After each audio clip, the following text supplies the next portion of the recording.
Musical Talk, the UK's independent musical theatre podcast.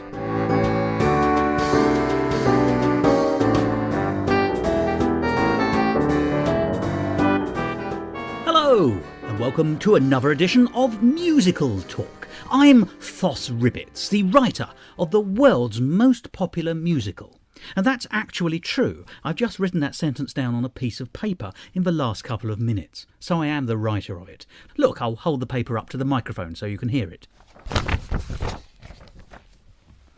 Well, what do we have in store for you today? Well, one of the great pleasures of being a presenter of Musical Talk is that you get to meet talented people. And so often, I've discovered that the talented people I get to meet are really very charming people as well.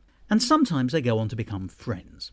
And so, it's with great pleasure I can tell you that today on Musical Talk we're going to be talking to a friend of mine, and I hope a friend of us all. That's Dougal Irvine, who I've said before, and I continue to say, is one of the most exciting writers of British musical theatre currently in operation today. He's also an absolutely lovely man, and every time we have a chance to have a conversation, I come away the better for it. He's also a very humble man, so it falls to me to say that he is a man of immense talent.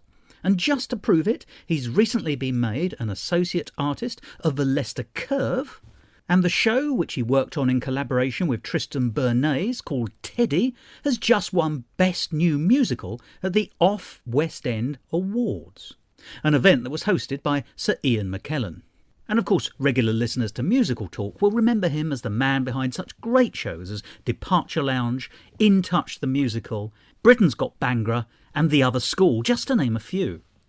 Some of those shows he wrote on his own, some of those shows he wrote in collaboration with other people. But the real proof of Dougal's success, I think, is in the fact that he is constantly busy. He works on a plethora of shows and seems to have had no time for almost anything else in the last couple of years. So I had the pleasure of catching up with him for a conversation at the Royal Festival Hall, which is where we usually meet, to talk about just some of the shows that he's been involved in recently, but more excitingly, about some of the shows he's currently working on, which will be coming up. In a few weeks' time, you'll hear an episode of Musical Talk where Dougal and I are talking about his forthcoming Buskers opera, which will be in London between the 28th of April and the 4th of June.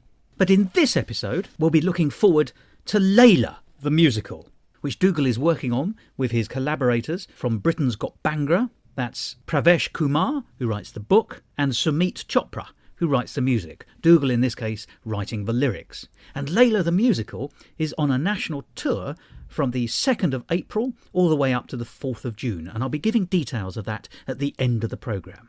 So that's what we've got in store for this week's episode.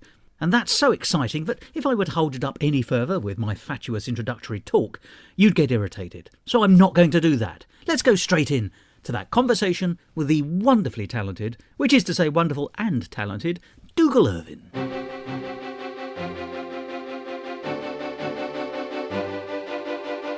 Musical Talk. Dougal. Hello.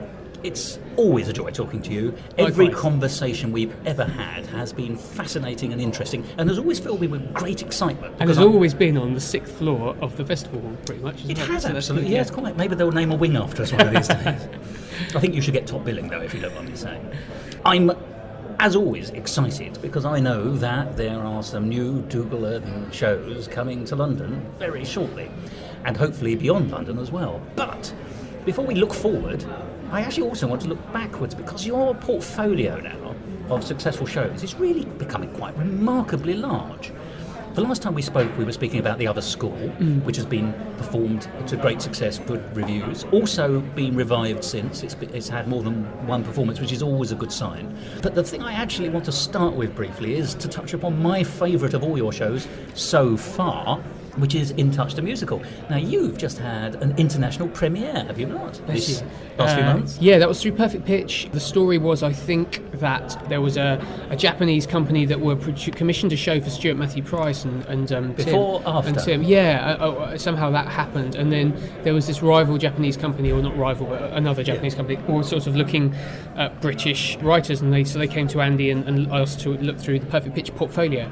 And they chose In Touch because it had a character that was set in Asia, I think, yes, and of also it was course. about the internet, which they thought was kind of now. So they did it, and yeah, I've yet to see the video. The whole thing was translated into Japanese, including the lyrics, which I think is remarkable. I wouldn't have a clue how you start to translate lyrics. And It is an art in itself, of course. yeah, definitely, because you have to translate the meaning first and then sort of completely rewrite them because they have to rhyme and they have to scan, and yeah, it's quite a phenomenal skill for whoever did it. So, But it's very flattering, isn't it, to be picked for an international performance and then to be translated, someone else layering their work upon your foundation stone, not just in terms of the production as you'd expect, but having to translate it in order to re-engage with a new audience.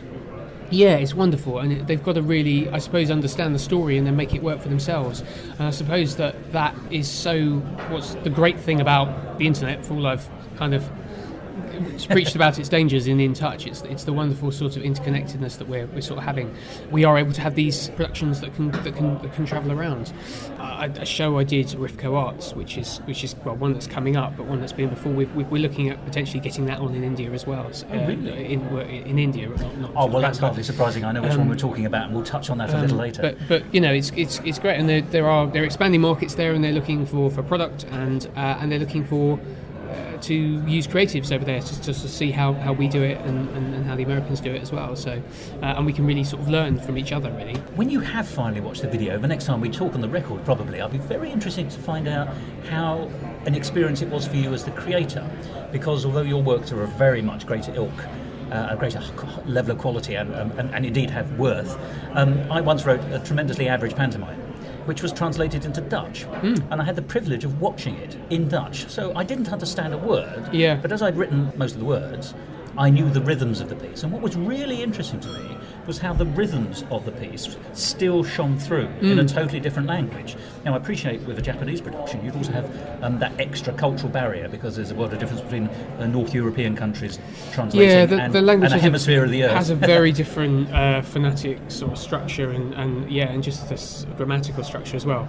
So it might be different. I mean, essentially what you're talking about is the beats of the story still worked, and I guess That's I'm right, hoping that would stay the same. Yeah, I mean, I think they enjoyed the music from the sounds of things. Yeah, and it was They just should nice. have. It was nice for a while, and I'm on Twitter, and for a while I was having like Twitter conversations with some of the actors and actresses who were in the show, and you know, the production team out there. So it was lovely, you know. And I just. What kind of thing were they asking? Would you mind me asking? Because was it book points? Was it lyric points? Was it music points? It wasn't really any questions. I think they were just sort of saying we're having fun doing this, and I was saying good luck, and they were saying thank you, I'm having fun playing this, or it was all very just kind of encouraging.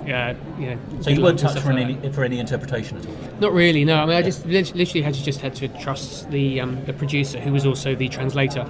Oh, good. Because he studied. I think it was at UCL doing drama and English a few years back, and so he's bilingual, obviously, and double passport, and so it was really he drove it really and put it all together. But you know, it's these small steps. If the shows can cross, you know, hopefully we can have an exchange program for something else. It might lead to something else. So yeah, you're right. Drama and English is very much the right degree to be doing if you're going to be carrying that way forward for him, anyway. Yes, I think and you're very good as a writer as well, aren't you? Because historically you performed as well, but being a writer is as much knowing when to stop being involved as it is to be involved. Do you not think? I think I'm getting much better. I think definitely in the early days when I'd really only written one piece, for example, for Departure Lounge, I was incredibly protective of it because I suppose I didn't really know what my voice was, and I was sort of very, very keen to establish myself and keen to establish what I had to say, I think, as an artist. And I think more and more I'm just allowing more space in the writing anyway, I hope, but also I think I've just got more projects on the go as well, so I can't physically be as protective and creative around projects. I think still when I have book music and lyrics on a show, then obviously I'm much more heavily involved, but so much of the work I do now is very collaborative, so it's good for me. Can we touch on this last show we spoke about in depth, which of course is The Other School, subtitled Strange Hill, as we called it for a while. Strange Hill, Now, I had the great pleasure of seeing that at I think it's opening performance, or certainly right at the beginning of its run down in Guildford at the Yvonne Arnaud. Now, that was a very distinctively I'm going to use the word quirky, not in a kind of throwaway sense, but actually engagingly unusual piece, as indeed as you've been suggesting in all our conversations about it. Were you pleased with the production? Because it's gone on to have life since as well. Yeah, I mean, so there's been 2 more productions since the original St James production. There was primary school, secondary school, and then further education. Higher education, yeah, as they use in the show. Yeah, so that particular production, I was really happy. I mean, I was the MD on it, so it was the first. Yes. I sort of was trying to just sort of check road test the licensing process, really, to check that the score and script worked, and that I could teach it to a group of people who didn't necessarily have a young 13-year-old boy like an unbroken voice, to see if that side of things worked. And also because the first time we did it at St James, we were very much still writing it, still creating it. So there's only so much you can kind of do production-wise. But I think because we knew Stephen Dexter directed it, and we were very confident now in the material, so we could have much more fun, I think. Because part of it's set in the underworld. Yes. I think when I first talked to you about it, there's a big plot twist that happens during the show, and I didn't want to reveal that, so I couldn't really talk very much about the show. Well, it's great. I mean, the 2 shows I can talk to you about now, I don't have that problem, yes. which is great. So I can talk to you about because they're based on existing stories, I suppose. But with that, it was very much about. It's an unusual show because the protagonist learns more and more as the show goes on. So I have to be able to keep that. In order for you to be able to empathise with the main girl in the show, you have to be in her position of not knowing at the beginning. So it's tricky to sell that kind of show. It's tricky to pitch that kind of show because it's a mystery, essentially. But it's very odd. It's interesting you refer to her as a protagonist because, of course, that's true. But she and her brother are the central linchpins around which things happen. Yeah. And so, in many ways, although he becomes less, both in terms of the book and in terms of stage time, he becomes less apparent as it goes on. He's also, I don't know how you would, the anti-protagonist, is there such a term? He's very much a linchpin character. Yeah, I mean you're right. She is the touch point for the audience. Yeah, I mean, so the show's about grief, really about letting go, but it's seen through the funny side of death. You know, she imagines him in this comedy school, but I suppose the antagonist is her because every other character other than herself and her mother, and the real world characters she comes across, they're all imaginary. They're all in her head. So really she wants to let go of her brother's spirit, but her brother's spirit is tied in with his school. So the school both wants to stay with her, and she wants to stay in the school, but the school is also harming her. So the school it's really a case of one person battling against her own defence mechanisms. So really, her brother is it's probably more fun in places because he's a slightly heightened version of himself because he's how she remembers him. But you only really learn that as the show goes on. When I say it unravels, I mean the revelations become clear as it develops in a very nice way and very touching. It's very poignant in it. Yeah, it was lovely. I saw Woking College just did it about a couple of months ago, and I went to see it there. That was the first licensed production I'd had nothing to do with at all. Except as a punter, as it were. Just went in as a punter. Went with Lottie, who directed the original production, and it's just lovely. They'd done such a lovely job, and it was really touching to see it performed by kids of that age. I think it does suit high school level better, which again maybe make it difficult to have millions and gazillions of productions, but I think it was written for MOMT, it was written for that age. I think it does work. Or conversely, you might it's beautiful. I found it really moving. You might find actually that it brings you more performances than you expect, because it's, every school will have an enthusiastic drama department. They should certainly be thinking about looking at it. Yeah, it's tricky. I mean, the guy from Andy from Richardson Hammerstone came with us, and he, they're brilliant. They're really behind the show, and they're sort of pushing it. It's like anything. It's if it's not got Harry Potter in the title, it's incredibly difficult to sell. I'd just like quickly then to touch on your thoughts on the relationship. There are 2 characters I was interested in. There's a father character who's referred to, and then there's a caretaker character. And in the version I saw, and I may be remembering this wrongly now, so you must tell me if I'm wrong, but I thought it was left to the audience to draw a parallel between one and the other, or is that just... I think that must have been you, Thos. It's been known. Yeah, you saw some things in Touch which I didn't know were there as well, but maybe it's... The caretaker character, I think, was representative of depression, of one of the stages of grief. He was kind of like a barrier. Yes. And then the father character was off stage. He never met him, but he was real world. He was a real person, and he influenced the family. See, my interpretation, just for argument's sake, is that I sort of saw the absence of the father in the drama as being, as she was our protagonist was in this world, partly of her creating, that she had also created an avuncular father figure in the caretaker. So I saw a kind of character displacement for her. But as you say, you can draw what you like from these things. So. Yeah, it could be. I mean, absolutely. I think she was missing her dad in her life, and that was part of the family unit, and part of her main problem, as well as having to get over the death of her brother, was really her lack of her paranoia about, really, because of the age she was and, yes. and the sort of life experiences she was going through. And part of that was the fact that she didn't have a father figure in her life, because they weren't in contact anymore. No. Not through any fault of the mother. It was really the father's problem. Non-judgmental. Yes. But that was part of the journey, I think, for the mother, was to allow the father back into the life a little bit, or at least to let him have visitation to see his daughter. That was kind of an off-stage thing that happened.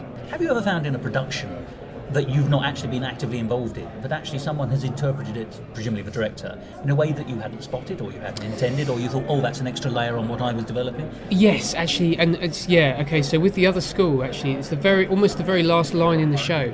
It's interesting, and I wrote it. It's the very last scene, and Polly is trying to... It's the scene where she's showing that she's got over the death of her brother. Yeah. She describes the accident in very graphic form to the school bully, who's bullying her because she's taunting her because she's this outsider, and she's like, and Polly says, "Well, do you want to know what really happened in the accident?" And this girl who watches horror movies and loves vampires and werewolves is completely floored by this very real description. Yeah, and I never wrote it to be Polly having an attack on the bully. It was supposed to be Polly actually saying it for herself, to actually say it out loud in public. And when we did it in MIMT, it was directed that way, and when we did it in Guildford, it was directed that way, because otherwise, basically, you've got Polly bullying the bully, which isn't really a very, well, it's just not a very positive attribute. And I wanted to leave the.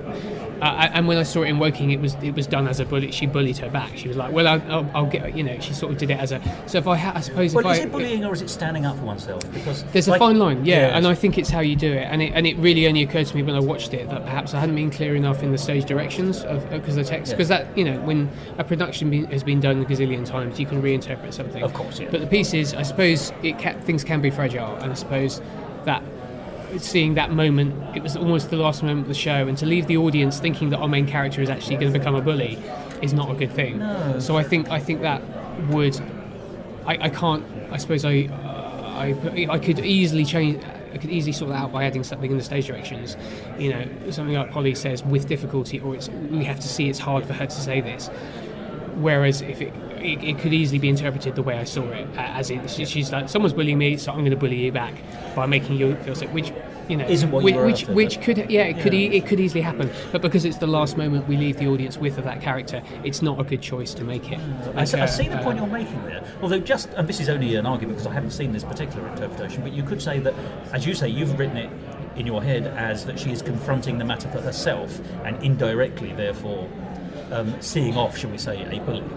It depends. It's all about the level at which that's done, because yes, you can do that bullyingly, but by confronting it herself and coming to terms. If she becomes an assured young woman, then an assured young woman is less likely to be bullied anyway. So I love all this kind of thing. Forgive me. Your shows are fantastic. By the way, you were talking about when things are mature, they can then be reinterpreted. I'm looking forward to Dr. Jonathan Miller doing a version of one of your pieces at the ENO in a 1920s hotel, as he did with the Mikado.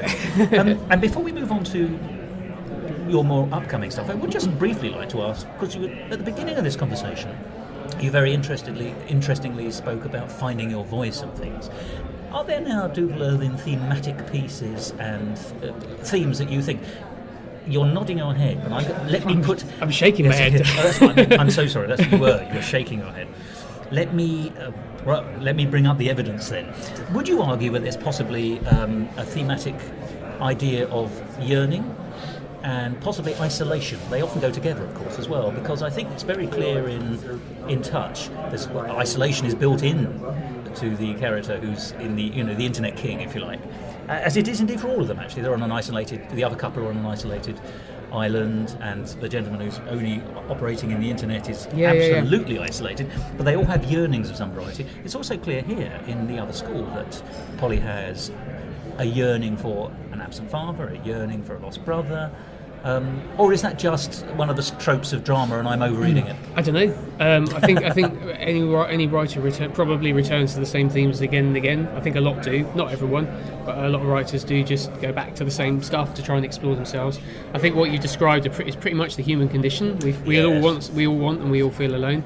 And I think also, I remember you asked me something about when I was in the early days when I'd only written Departure Lounge and In Touch, and they had those two themes involved. And I think, yeah, probably it's just, but really it's really hard for me to analyse those things.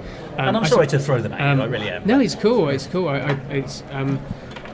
don't know. I always want to write about something that I suppose it scares me slightly, or that I don't quite understand. I'm always trying to find. I suppose there's a yearning in my writing to try and just understand the world a little bit more, understand my role in it, understand how I can, grow and handle things better and be a better person and kind of find my kind of place. But you tackle them from an emotional truth, which is, you might think is a trite thing to say, and it's perfectly possible that I am using trite descriptions, but if Disney were doing something similar, and I don't criticise Disney, but they would be going for a much more sentimental version of yearning and a sentimental version of loneliness, which would involve speaking to an animated animal friend or something like that.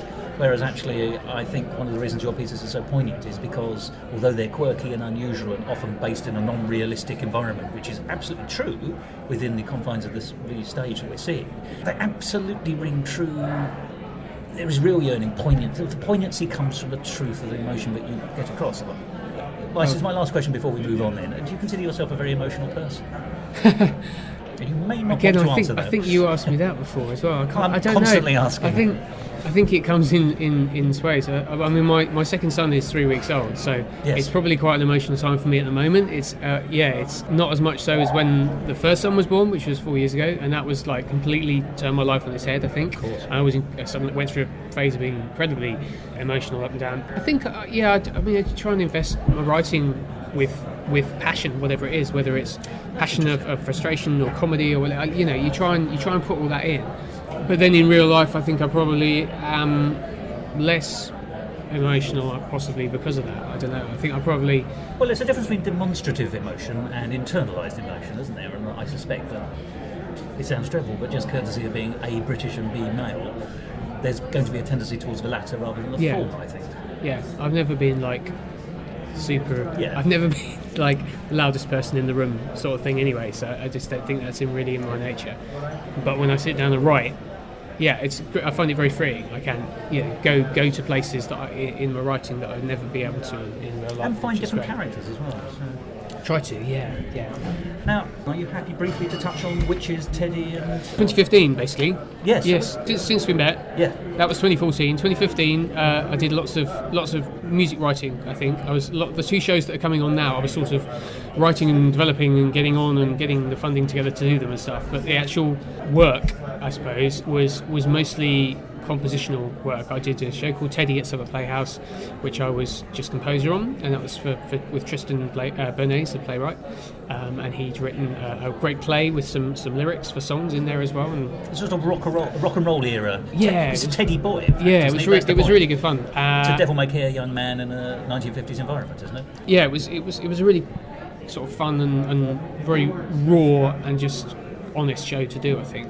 And then the second half of the year I was doing The Snow Queen again. That was reimagined. It had been in the Nuffield Theatre in Christmas 2014, but it was very much for their audience of 5 to 8, sort of a lower audience. Whereas Royal and Durngate, they have 3 spaces. They have the Panto space, which is sort of family oriented, sort of huge, and then they have an under 5 space downstairs, and then they have the Theatre Royal, where they tend to do sort of a Panto for kind of 8+. It's not a Christmas show for sort of 8 to 13s.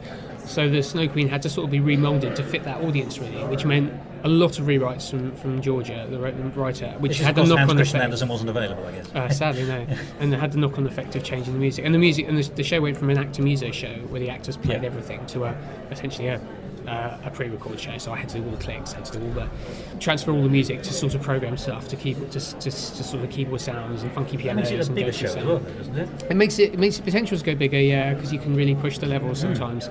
It was fun. I mean, it was, and the new director as well, Gary Sefton, took it over, and he's got much more of a sense of puppetry, of sort of 3D imaginative play sort of thing, and that again that pushed us to some quite really fun places, like strong pieces of action, like stage action, as opposed to a lot of sort of standing and sort of talking, which is which yeah, it's less really radio, enjoyed. more drama. But essentially, the process was I was rehearsing The Witches in Leicester, and I was in Leicester whilst Northampton was rehearsing. So I sort of, for a period of 3 weeks, I was doing 2 shows at once, which I don't recommend to anyone. No. But I would get up in the morning at about 7 and do 7 till 10. I would work on whatever The Witches needed doing for that day. Yep. I'd then go in and do a day's rehearsal for The Witches until 6, and then I'd get home, get back to the flat, which was opposite the theatre, and there'd be a list of things from the MD from Snow Queen that I'd have to do like cues for, basically. So I'd sit up until about midnight or 1 o'clock doing those. I'm surprised and then do the same thing. It wasn't you who was flat, rather than the building you were in.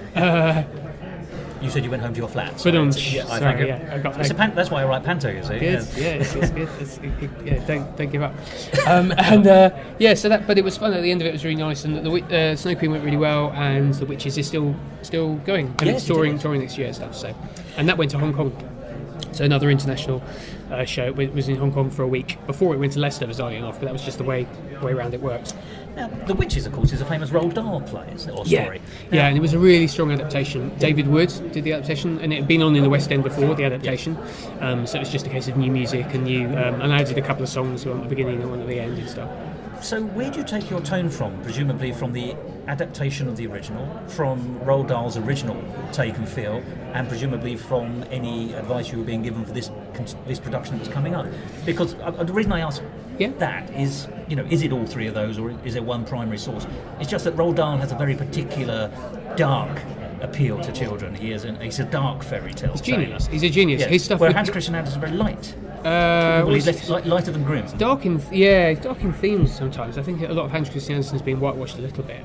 But no, I mean Dahl wouldn't get published today. His stories all open with parents being brutally murdered and the witch coming on stage saying, "I'm going to kill all the children in England." It's brilliant. And at the end of the story is this mouse, this boy who's been turned into a mouse going, "I've only got 7 years to live," but that's all right because my grandmother has only got 7 years to live, so we'll both die together, and that's the end of the story. And a happy new year. Parents would have a flip if a new author tried to come up with that now. So it's genius. I think to tie in some of what you asked me earlier, actually, so in terms of having a voice as a writer, when I'm working on something like The Snow Queen and Witches, which is essentially Dahl but filtered through David Wood, who did a smart adaptation of keeping so much of it as Dahl. It's not really my gig, so it's sort of me trying to get on board with behind that, and also, but really about how the director wants the show to be. So I didn't write a note, I didn't really have any musical ideas whatsoever until I'd sat down with Nikolai and said, "How do you see the show? And what time period is it, or what's the sort of..." And then we can start those conversations. But it's got to... it needed to be director-led, I think, because he was reimagining it for his space, it was his production.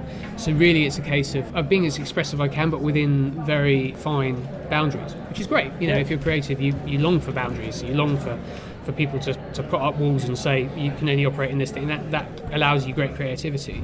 So that's really interesting, because there would be some who at least would think that the lack of boundaries and the open scape is actually what you need to start from. The blank page is a nightmare. First thing you need to do with blank page is draw a box, and at least you've got something to work with. Yeah, you have to set yourself limits, creative limits. So it's better to write inside a box in a strange way. Yeah, you have. To get to the end, at the beginning of a story, you can have any character doing anything. Yeah. The moment you say, "Okay, actually, you've got a man that's at least made a choice between gender. Then you've got an age of the once you've made some choices, then you've already drawn little boxes for yourself, and you've got to work around those things. Also, presumably, when talking about family shows in particular, but actually anyway, realism versus fantasy realism allows you to do different things, and therefore, the moment you say you're going to be doing a realistic piece, you can't have children turned into mice and things like that. So I appreciate that's a plot point. Maybe I'm not making this very... I suppose it's certain kinds of drama require different kinds of parameters and rules. If it's a fantasy, piece, you're sort of creating the rules for that fantasy world. Yeah, and if it's set in the UK in the 1960s, well, Witches had a bit of both. So it was set in a lot of it set in Bournemouth in the sort of 70s, 80s. Oh right. So that immediately went, oh brilliant! I can kind of use punk music because I'd done a punk musical in 2014, which I don't think I've spoken to you about. No, you haven't. But yeah, so I was massive. I sort of was a big fan of punk anyway. I grew up more on surf punk, really, listening to the Pixies and some of the American punk bands. And once Nicola had said the time period to me, and we'd sort of spoken about punk and ska. That ended up influencing Nicolai's conversations with the designer Isla, and they went sort of very Vivienne Western with the Witches, and so it was kind of nice. It was sort of like a collaboration happening with all of us, the whole creative team. As it should be. Yeah, it's great. It's wonderful. But the really good thing about that was that the script itself was solid. You know, we didn't have to. So much of doing a new piece is about you still trying to get that story right, and you're trying to really focusing on that story and knowing that the material already worked and had been done. There were elements of it we still needed to look at and reinterpret slightly for a modern audience. But at least you all have that starting point, that page to kind of work from, and that's the limitations of it. But that's also the great gift with that. So yeah, it was great fun. But 2016 bodes promisingly, if I may say. Yeah. Yes. So I've also got 2 shows at once going on, which is plus your new child. Plus my new child, which is going to be interesting. More sugar in your tea, Mr. Irvin. Going to be a case of paddling very, very hard. But the 2 shows are opening. They're not opening at the same time as Christmas did. So I've got Layla, which is the piece I'm doing with Rifco Arts, which is the company I did Britain's Got Banger with. Yes, indeed. So you're a team of collaborators with whom you have formed. Yeah, it's brilliant. So this is the second show we've written together. It's not a sequel. It's based on the Arabic folktale Layla Majnun, and it is going on. It opens at Watford Palace in early April, and then it tours. It goes to West Yorkshire Playhouse, Warwick Arts Centre, and goes to the Colchester. You see rifcoarts.com for details. But it tours until June. And I'll put those details at the end of the programme. Thank you. So that's really interesting. That's a really fun project, and I've been working on that 2013 we started, but we went to Mumbai at the start of 2014 on a research trip. Oh, really? Yeah, it's a Sufi musical. Sufi is the spiritual worship music side of Islam. So it's an Islamic story. It's sort of, I suppose, it's the equivalent of Samson and Delilah, I suppose, sort of like Christian equivalent. But the plot is very similar to Romeo and Juliet, in that you've got 2 lovers who come from warring tribes or warring sides, and they get together and everybody dies. With madness and separation. At the theme, Majnu, Layla Majnu, the male character, his name literally means madness, but the show is called Layla, which is interesting. We chose to focus on it being through the eyes of the female character, and the framing device of the show is it's set in modern day Bradford, and you've got a modern British Asian girl in a similar situation. Her dad's trying to get her to marry somebody because enforced marriages still goes on, sadly, far too much. So we're using that as our way into the story, and she basically picks up this book in a bookshop of Layla Majnu, and she in the same sort of device that Hamlet does, where he puts on a show in front of his father to make him in front of his uncle, to make him reveal his guilt. Layla tells the story of Layla Majnu in order to sort of change her father's heart, and so in the story the story ends very tragically, but in the framing device in the book, retelling the story is able to change the heart of her father, and we're able to have a positive ending, which I suppose is the message that we're saying, is that it still goes on, but we hope that things are making it. I hope that society is better than it was 2,000 years ago. We hope.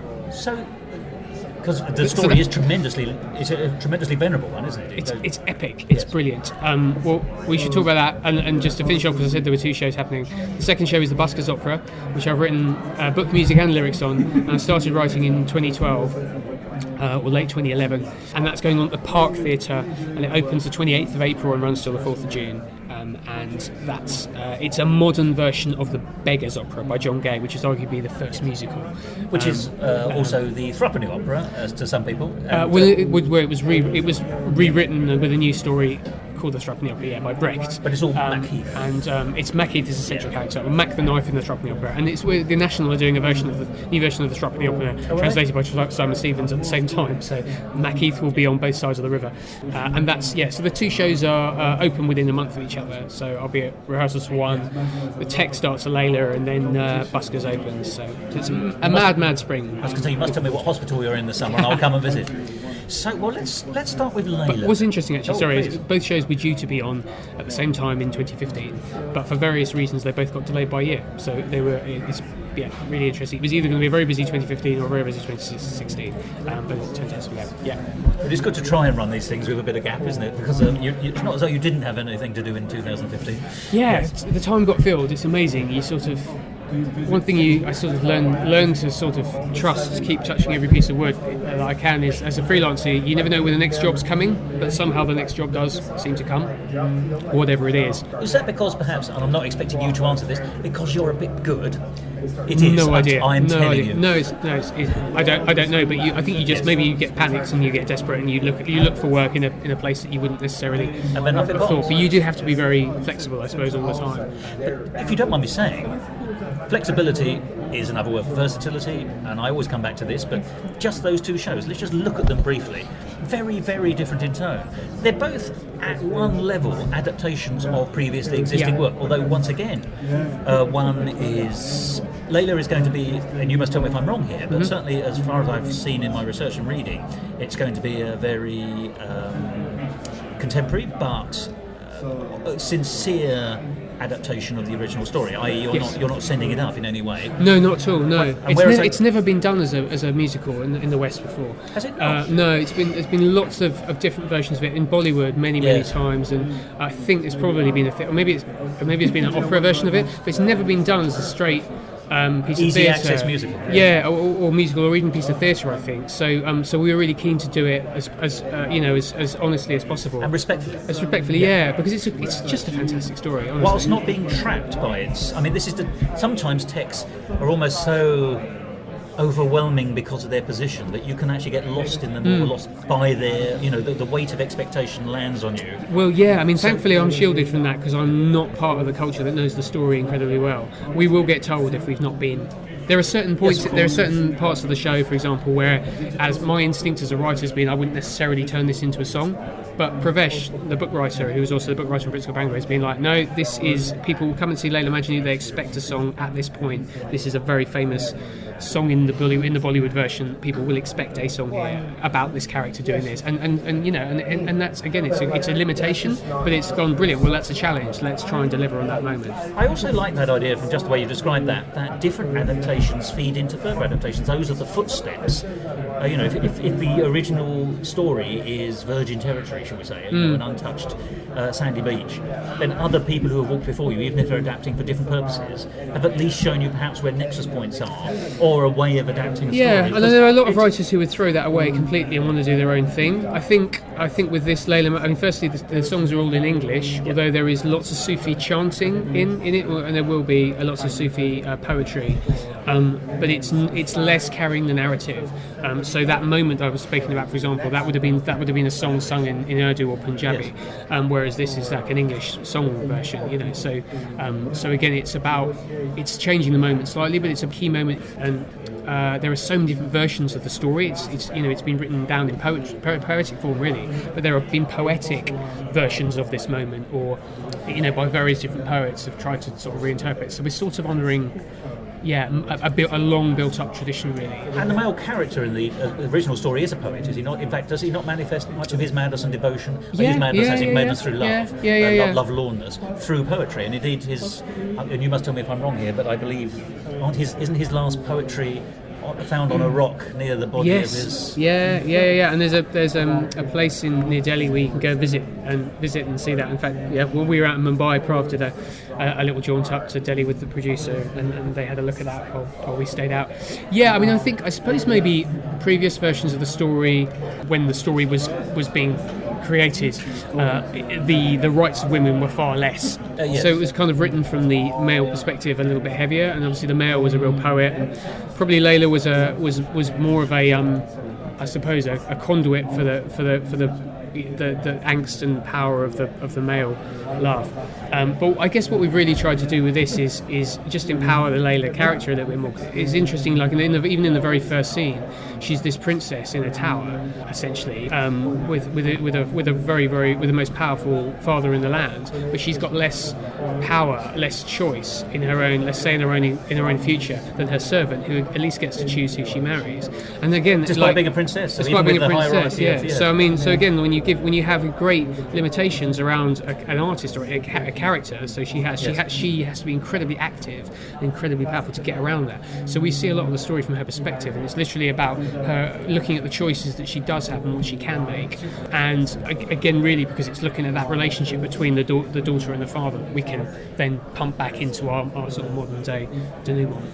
Now, you said you went to source, as it were, to try and drink the atmosphere, and you're going to be, you talk about it being in English, of course, but there will be Sufi resonances. How easy is it for you to absorb different cultural musical references? Because to me it seems quite complicated, but I'm not musically minded. Yeah, I mean, it's I suppose it's like doing research for anything. You do as much research as you can, and you try and get it in yourself and under your skin, and then you throw it all away and just write from your gut. So, and you sort of hope that what you've infused yourself with kind of comes out in an authentic way. Assimilation, yeah. So, I mean, what the trip to Mumbai was really all about was because there was a Sufi festival on. So it was really as much as understanding Sufi music and the way that that's used, and sort of some of the musical techniques and the traditions that are behind that.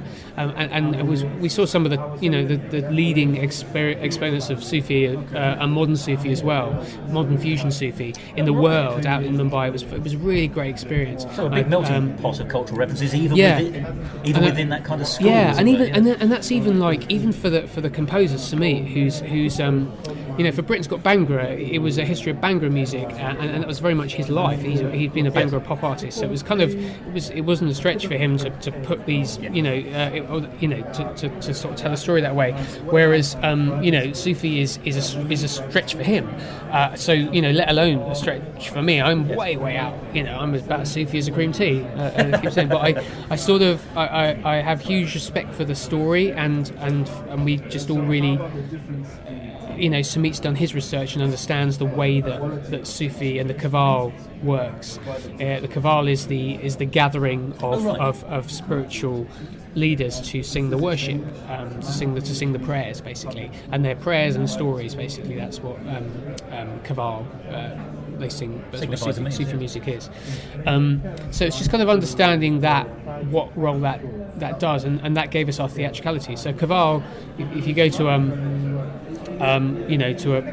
a Sufi prayer evening, you'll get a Qawwal leader who's usually an elderly guy sitting down in front of a harmonium, and there'll be other, and then there'll be his secondary, tertiary sort of band assistants around him, and he will sing a phrase or a part of a story, and it'll get echoed, and it'll build up from there, and they make this incredible sound, but that's.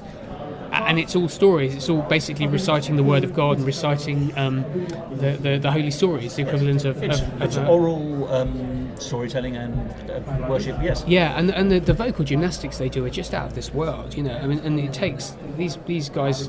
They study it all their life. And it's very. So we'll have a flavour of it in the show. Yes, of course. I mean, we've got to be practical. It's a. These guys are professionals. They come over and they play the Royal Albert Hall and they sell it out for a night. And getting one of these guys in our sort of smallish mid-scale touring show is very, very difficult. But we're able to get a good flavour of it in there, ultimately the three of us are trying to. It's our second show, and we have a really good shorthand this time. We're writing a show that we care about and is the best of us. We hope that it's honest enough and authentic enough to get an audience to connect with it. And certainly the Sufi purists may tell us that we've got it wrong in places, but there's always going to be critics. But it's for drama first, isn't it? I mean, drama is always first in musical theatre. It has to be, because if the book isn't right. And the dramatical tone isn't right, then almost everything else you do in it is charming but not necessarily working. So I agree that you won't be able to, no one with any show will ever keep all audiences or potential audiences happy. But if it's done with respect, and you are looking for a kind of fusion, are you not? Because the important thing is to engage with a modern British audience in all its cultural senses. Yeah, you're right, and that's the framing device as well. We've got a modern girl from Bradford seeing the story back through her eyes, and that was once we'd cracked that, we sort of went, okay, yeah, we can tell this story because it's seen through the eyes of modern Britain, and so that means that Samit can do his music in his studio the way he wants to do it. We can have the odd modern reference in the text and in the lyrics sometimes, and we can write modern musical theatre songs, which we're getting hopefully better at. And the gift of the story is there's just wonderful moments in it. There's moments where the prince rides out into the desert surrounded by his warriors to go and kill Majanu, and then there's moments when he's like gets a sword stabbed in him and she bleeds for him, and these incredibly dramatic and powerful moments. She stands in front of a crowd of people who are throwing stones at him and says, "Do not throw stones at my madman," and basically seduces this crowd with this wonderful concept. These are gifts and moments, really. It's a bit like I think I spoke to you about a while ago when I was involved in the Back Eye at Northampton. These moments of incredible tragedy. They're just really fun to write. They scream drama. They scream, and so the show is very dramatic and very emotional, and hopefully it'll tickle those kind of boxes.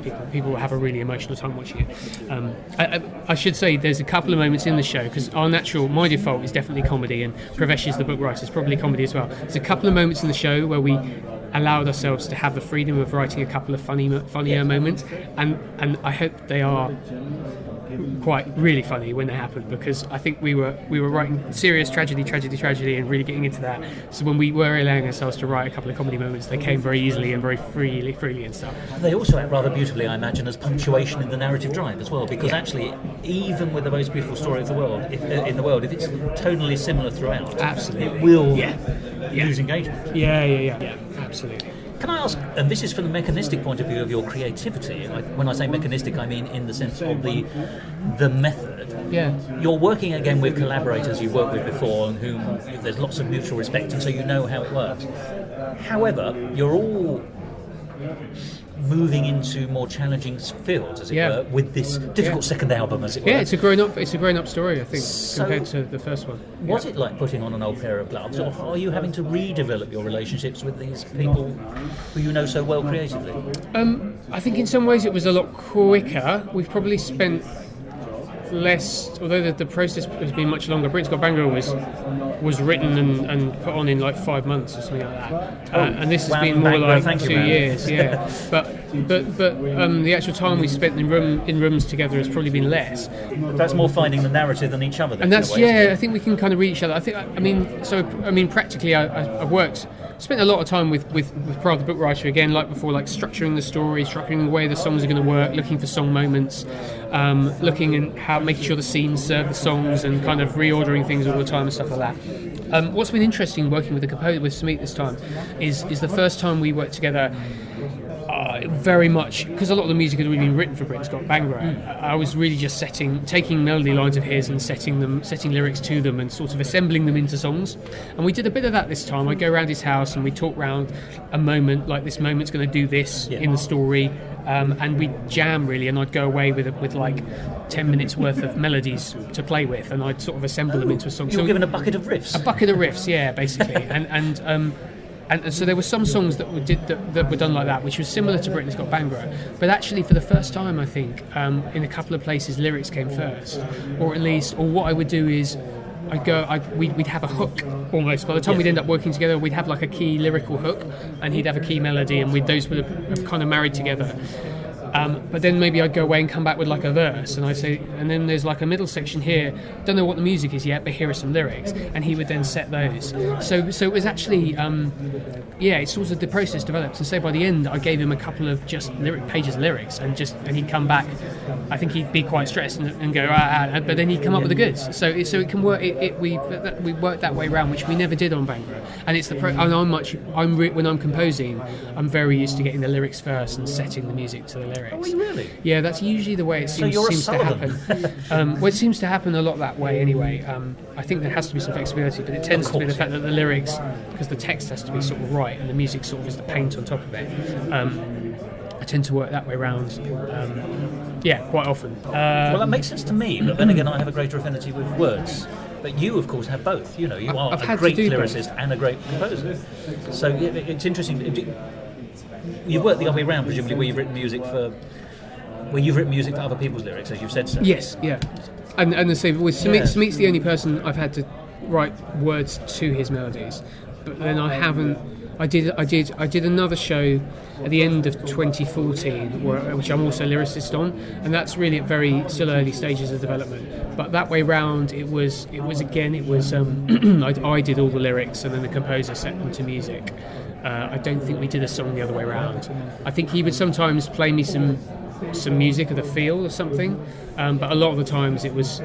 And I think I did it the Tim Rice way. I went away and had a melody in my head, because obviously I composed as well. So I had a melody. I wouldn't spend too long working it out, but at least I knew what the tune was, so the lyrics scanned. I would never tell the composer that. No. He'd come up with something usually very, very different, but that was the fun of it. You get it back and you go, wow, hadn't imagined that, but hey, it's great. I know a lot of lyricists use a rhythm in their head, if not a melody. Yeah. I think there has to be some sort of... You've got to be able to sing lyrics, I think, to yourself. If you've got no sense of musicality, it's very, very difficult. I don't necessarily. I think playwrights who are obsessed with dialogue don't necessarily make good lyricists, because they've got to. They've got to have a sense of musicality about them. I know I always bang on about Gilbert and Sullivan, but Sullivan used to say about Gilbert, because it was always lyrics first there, and Gilbert was a poet first, a comic first. But Sullivan said Gilbert had the best metrics, which is his term for scansion and rhythm, of any of the collaborators he's ever worked with, and it just because he had this natural sense of rhythm in his writing. Which leads me to my next question. Gilbert, mostly comic, not always, but mostly comic. Would you say there's a difference for you when you're approaching a comic song? Would that be better with a lyric first because it's so important to get the punch of the joke? Yeah, I think so. Or am I just looking for no, theories? I suppose it's probably... You can hear some melodies and go, oh, that's definitely a comic song, I suppose. But actually sometimes they can just be quite simplistic, I suppose. But actually, I think if you're trying to land a joke, you can do it in the lyric, and it'll work reading it out loud almost. Yes. And then it's interesting, because I just set a whole load of the Roald Dahl wrote a song in the middle of Witches himself. Yeah, and it's in the book, and David Wood stuck it in the text of the Witches play. And that scans perfectly, and it's perfectly, but it's very repetitive. It's the same scan over and over and over again. So it probably reads fine as a piece of poetry. That's a Victorian musical number, then, where it's just verse, verse, verse, verse, verse, almost nothing. Dividing. Probably, yeah. It was it's just a set of rhyming couplets for about 24 of them or something like that. So with that, I thought I can't just. No. I've got to break this up a bit. So I messed around musically a lot with that.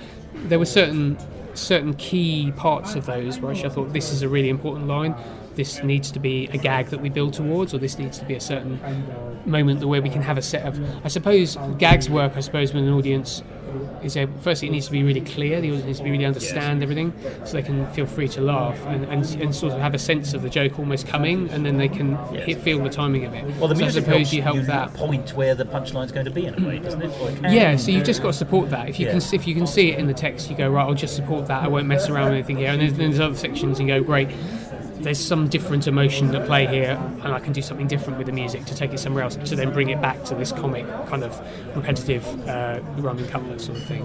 And can I ask you, forgive me, once again, we keep talking about Victorian music, but actually they're very good musical numbers are very often comic numbers, and that system of having a verse and then a bit of linking music and then a verse, and you see that in Gilbert and Sullivan as well. What that often allows you to do actually is gives the audience laughing time, so you're building in dead time in terms of lyrics in order to allow audience reaction. I know it's presumptuous when you're writing something comic because it might not fly, but you have to give the audience a break. Yes, you do. Yeah. You can only concentrate on something so intensely for such a period of time.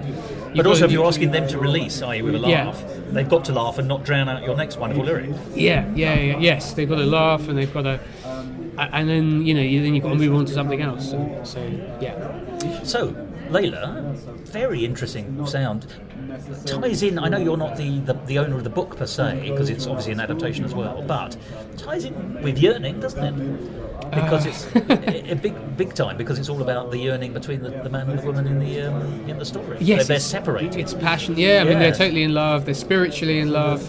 I think that's the difference. So the difference between Layla and Romeo and Juliet, because they're very similar plots, is that Layla has this extra spiritual element to it, in that they meet when they're children.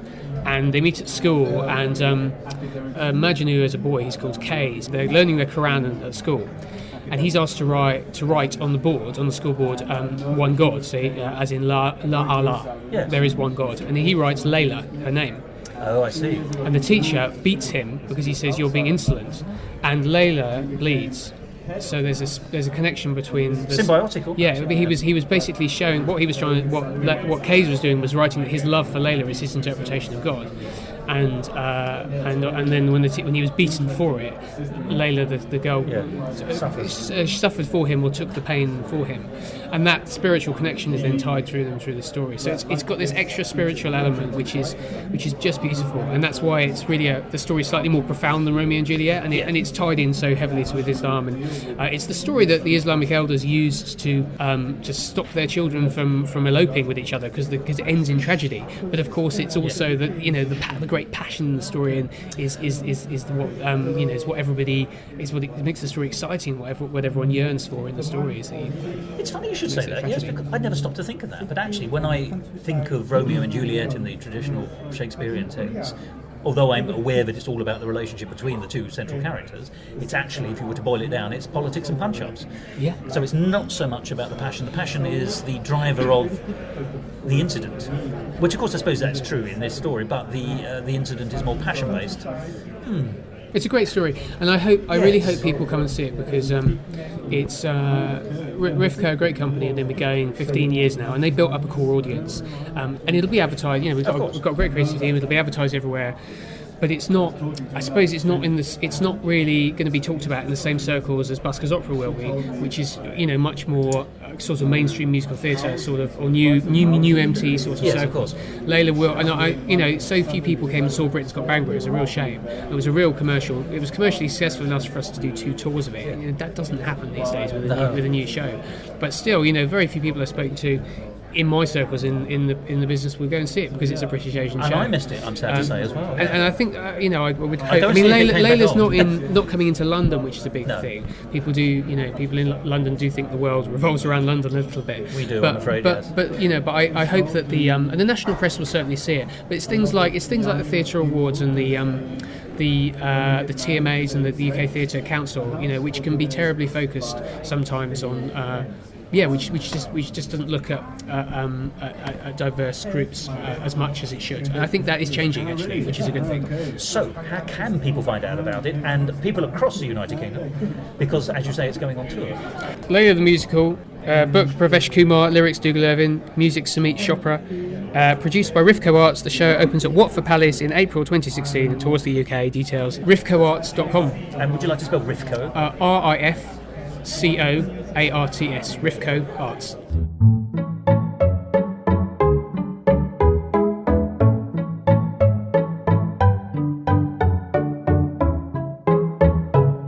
Musical talk. And there we have it, the very excellent Dougal Irvin. And there's something lip-smackingly wonderful about the prospect of 2 Dougal Irvin shows. As I said at the beginning of this episode, the Buskers Opera will be the subject of a future conversation in Musical Talk, and I'll be giving you the full details for that in that future episode. But if you want to find out yourself beforehand, you can go to Dougal's own website, which is dougalirvinwriter.wordpress.com, or you can go to the Park Theatre website, Park Theatre being in Finsbury Park, and that is www.parktheatre.co.uk. Also, as this episode goes out, The Witches is still finishing its national tour, and there's still just a chance to go and see it in Salford at the Lowry Theatre between the 21st and the 26th of March, and at the Kingston Rose Theatre between the 29th of March and the 10th of April. But Layla, the musical, with books by Pravesh Kumar and music by Sumit Chopra, as well as, of course, Dougal's own lyrics, opens on the 2nd of April at the Watford Palace Theatre, and you'll be able to see it there right up until the 17th of April. So go along to that website, that's the watfordpalacetheatre.co.uk, to find out more. But it's also on national tour. So, as I said, between the 2nd and 17th of April, it's at the Watford Palace Theatre. It then moves to Ipswich to the new Wolsey Theatre between the 27th and the 30th of April. Then to Leeds for the West Yorkshire Playhouse between the 4th and the 8th of May. Then it goes to the Warwick Arts Centre in Coventry between the 10th and 15th of May. the Queen's Theatre in Hornchurch, East London, between the 17th and 21st of May, then on to the Theatre Royal Windsor, between the 24th and the 28th of May, and then into June, between the 31st of May and the 4th of June, at the Lowry Theatre in Salford, Greater Manchester. Given that Britain's Got Bhangra, by the same collaborators, was such a clever, such a wonderful, such a good show, and helped to broaden the sometimes narrow horizons of musical theatre, at least in the demographic of its audience, then I think Layla the Musical has lots to commend it. It's a very different show to Britain's Got Bhangra, but my word, it sounds as though it's got something from the heart, it's got some passion, and of course it's based on that genuinely fantastic old story, Layla and Majnun. We'll finish today's episode in just a minute with a song, not from Layla, but from Britain's Got Bhangra, just to give you a taster of what these creatives, when working together, can give you. Layla promises to be very different, but of course quality is quality and will come out. So in just a minute, as I say, we'll finish with that song from Britain's Got Bhangra. But before then, I'll just read out the publicity describing Layla the Musical, hopefully to whet your appetite for that. Is this the story that inspired Shakespeare's Romeo and Juliet? From the creators of the award-winning Britain's Got Bhangra, which was the people's favourite musical off West End Awards, comes a new contemporary musical retelling the greatest love story from the East. Layla takes shelter from a raging storm in an old bookshop, where she chances upon a book with her name on it. She is compelled to open the book and is consumed by the story. Layla finds herself in an old story and on a new journey. From the Persian deserts, the bittersweet story of star-crossed lovers, Layla and Majnun, has been passed down through verse and song over centuries. The story of young love and feuding families is given a modern musical twist, taking you across the sands of time. Will love or fate prevail? Well, that's it from me for this week, and my thanks, of course, to Dougal for being such wonderful company and so interesting to talk to. Remember, we'll be hearing more from him in a few weeks' time about his other show, The Buskers Opera. But for today, we finish with the memory of Layla in our minds, but with the music of Britain's Got Bhangra in our ears. Goodbye. Everybody, shake your body. Britain's got a new top party. Integration, Britishation, this is the sound of a new generation. Rule Britannia, rule the Bhangra, coming together as one. A Britain's Got Bhangra, sing everybody, Bhangra, sing oh oh, Bhangra, sing everybody.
To find out more about the world of musical talk and listen to past episodes, go along to our brand new website, musicaltalkpodcast.weebly.com, or subscribe to us on iTunes, and follow us on Facebook and on Twitter.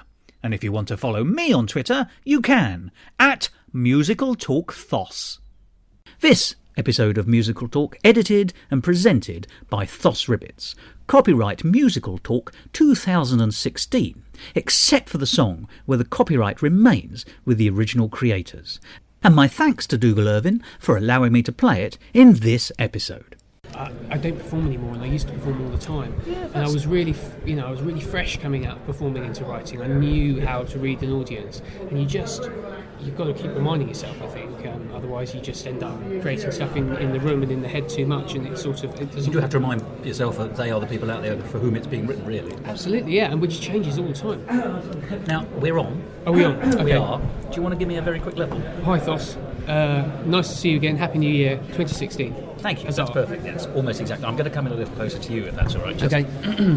As long as you feel happy and comfortable, and you know the routine. If there's anything you think, oh, I'm stuck halfway through this sentence, we'll rhyme back and okay. We'll do it again. I'm also just going to move that just slightly. I get expansive when I get excited. So, I should drink the tea. That's how to do it. Careful, you'll burn yourself. Oh no, I like it piping. Blimey. For those watching, Thos has just downed a cup of scalding hot tea. It's all right. It didn't melt the wax in the cup. I don't see why she'll melt me. So that's fine. Mr. Asbestos Throat. Maybe that's from another life. Sorry. Yeah, right. That's my secret range of films, which I don't like talking about. Oh, crikey. My bag's burst as well. Oh, blimey. Yeah. Never rains, but it was, right. It's a good visual gag for radio.